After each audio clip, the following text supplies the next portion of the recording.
আল্লাহর এক বান্দা ছিল নামাজের সেজদায়। তখন আল্লাহ রাব্বুল আলামিন তাকে ডাক দিয়ে বলে, বান্দা তুই যতই নামাজ পড়, যতই সেজদা কর, তোর জায়গা জাহান্নাম।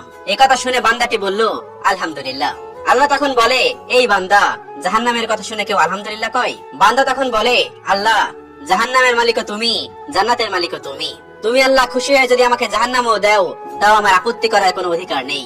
আল্লাহ তখন বলেন, বান্দা, জাহান্নামে গেলে তুই পুড়ে যাবি, তোর খুব কষ্ট হবে। বান্দা তখন বলতেছে, আল্লাহ, কষ্ট শুধু আমার হবে না, তোমারও হবে। আল্লাহ তখন বলতেছে, বান্দা তুই পড়বি জাহান্নামের আগুনে, আমার কষ্ট হবে কেন?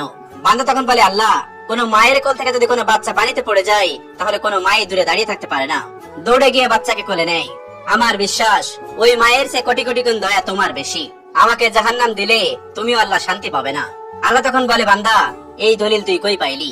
বান্দা তখন বলে, আল্লাহ, আমাদের জাতির পিতা ইব্রাহিম আলাইহিস সালাম তোমার প্রেম মুখে নিয়ে যখন নমরুদের আগুনে পড়ে গেল, তার আগেই তুমি